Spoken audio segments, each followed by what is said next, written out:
I'm Janet Silver.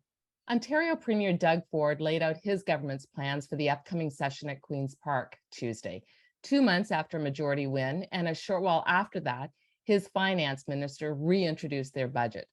Joining me to discuss the priorities for Ford's government and what it means for healthcare, transportation, and services overall are two experienced political operatives and my colleagues here at Syntax, Jon Dugal and Jake Enwright. And Jake, I'm going to start with you. What did you make of this throne speech?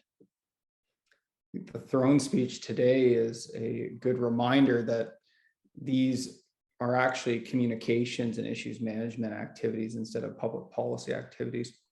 What do I mean by that? Well, the biggest takeaway in the media is the lack of further initiatives announced in the healthcare space by the Ford government today. And it's almost like someone at the last minute remembered that the shortages of staff, emergency rooms closing is a dominant issue in the media, and the speech better mention healthcare.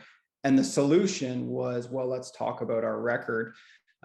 It just goes to show you that you can't spell news without new. And when you're launching a throne speech that largely represents what you talked about with the electorate 2 months ago, the media will probably take its own narrative and run with it. So I think it was smart that some issues managers or people in the Ford government recognize that, but it's a reminder that speeches from the throne, these are media events. They are not events for the general public or the electorate. Jon, I just want to get your take on that in terms of the tone then of the throne speech. What did you make of the tone?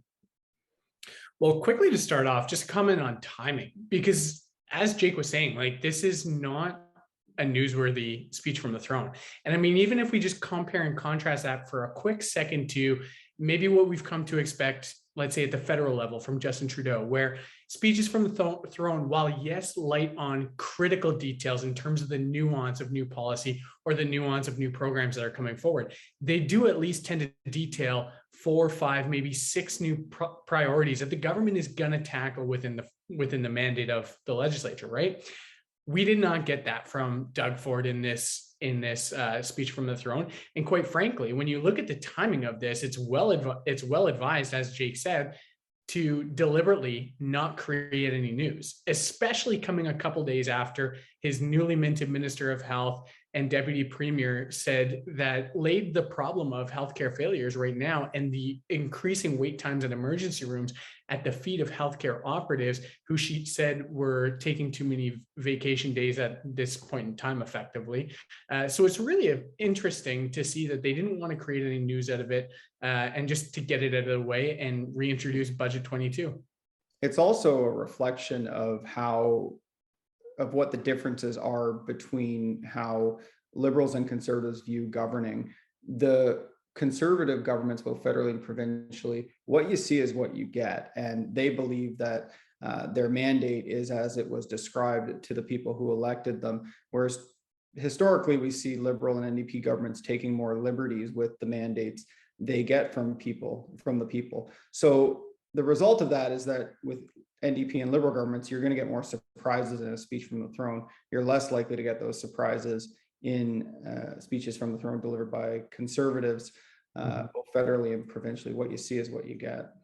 And that's actually really interesting as well. Sorry, Janet. But just after the recent election, the three of us were chatting, and during that conversation, we did note that, it's interesting to see Doug Ford and the way that he actually communicates, even about the promises that he's making, because he tends to keep things relatively simple in the sense that he's not over-promising so that he under-delivers. In fact, what he tends to do is under-promise or under-communicate, if you will, in terms of what's coming down the pipe, so that at the end of the day, he can be set up in that position to over-deliver on that. So when he's out here talking, basically just about building roads and how healthcare remains a top priority for him and how he's going to fight the good fight against the federal government, there's no nitty gritty there in terms of how he's going to get it done. We just know that something's coming. And so at the end of the day, he'll be able to point backwards and say, look, I promised you that I would take this on, and I've delivered on that. So when you talk about healthcare, and as you both have indicated, it's something that was mentioned, there's been a lot in the news as of late with regards to emergency rooms closing, the shortages for doctors and nurses. So in this throne speech and in the budget afterwards, any new measures at all addressed, or expectations of when we'll see something new to try to address some of the healthcare issues, which, yesterday the Ontario Health Minister said it was, she didn't like the term crisis. It's not a crisis. Anything in that today? No, it's a repetition of the record of the government investing in the healthcare space all the way back to 2018, including investments to attract more frontline workers in those emergency rooms that you're mentioning are closing. This is not a foolish group of people. I suspect that there's a great degree of research that's gone into understanding what the expectation of the electorate is when it comes to the healthcare space post-pandemic, and the appetite for the public to support greater investments when it's obvious that the space is not functioning as it should with the billions upon billions of dollars that it receives annually. The issue, I would guess, in the minds of voters is not money at this point in time. Mm-hmm. And I might just reinforce that by saying, I mean, look, Premier Ford with the throne speech did indicate maybe a little that he's going to take a harder track, if anything, on the healthcare space in federal provincial relations. I mean, this is an ongoing dialogue or kind of an ongoing dilemma for the provincial premiers, where Justin Trudeau and the federal government has invested significantly more than just through the Canada Health Transfer over the recent years. I believe to the tune of $73 billion in additional funding strictly for healthcare outside of COVID spending over the last 2 years to address specific issues within the delivery of healthcare services at the provincial level. Of course, it's also good politics for the premiers to be able to punt those problems back up onto the federal government at any point in time. So it makes sense as to why the premier in the throne speech is taking this track of saying we are going to continue the good fight against the federal government in demanding an increase of the Canada Health Transfer from in and around the low 20 percentage points to 35, I believe, percent is what they're looking for effectively, rather than continuing to accept the federal policy, which has been effectively been to say, here's a couple $2 billion to address surgical wait times. Here's a couple $2 billion to address mental health issues. The provinces want to be able to have that autonomy to spend the money. So Doug Ford's taking that track right here, right now. And it's pretty clear that this is going to be perhaps a line in the sand that Doug Ford will put up with Justin Trudeau and Chrystia Freeland, who to this point in time, they've had pretty great relationship by all accounts, and especially in terms of driving new investments into Ontario, into the automotive sector,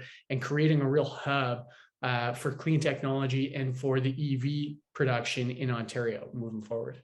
That's the first time I've ever heard someone describe their relationship as great, given that Justin Trudeau took a flamethrower to Doug Ford during the 2019 election. So I don't know, maybe some people would beg to differ. It's certainly a volatile relationship with strong peaks and valleys.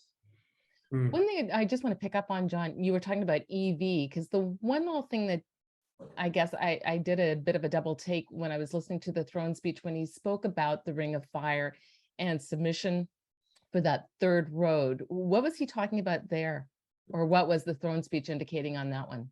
Yeah, that seems to be the real piece of news, if you will, out of the throne speech in and of itself. And in terms of actual updates or tangible updates that weren't contained in Budget 22. So it's seemingly just to update us to let us know that the development of the Ring of Fire is really something that they're going to continue moving forward on, and also to let us know that some of the intergovernmental work, specifically with Indigenous groups in the North, is moving ahead, so that they're actually moving forward with actual environmental surveys to be able to develop the roadways that will access the Ring of Fire in the North, and that will actually help get Ontario goods to market. And this is going to be pretty critical in both federal politics and in Ontario politics as well, because especially from Ontario's viewpoint, to be a leader, to be a significant contributor to the development of electric vehicle batteries moving forward, or to entrench Canada's position in the production of electric vehicles moving forward, the development of this critical mineral strategy, both at the federal and Ontario level,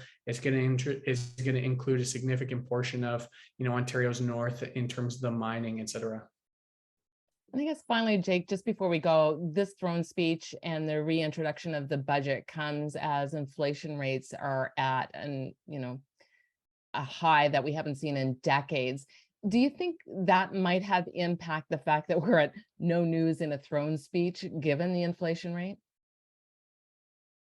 No, I don't think so. I think that it's simply a reflection of the reality and the broader socioeconomic context that we all find ourselves in, something that's extremely politically dangerous for the federal government once there starts to become consensus, not only among government stakeholders, but broader civil society on a particular issue.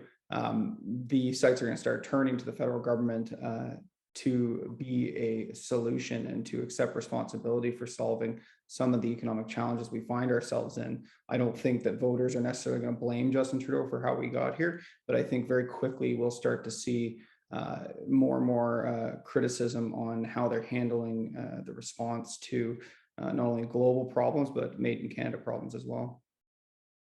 Okay, well, that's all the time we have for today. Thanks to my colleagues here at Syntax, Jake Enwright and Jon Dugal. Till next time, I'm Janet Silver.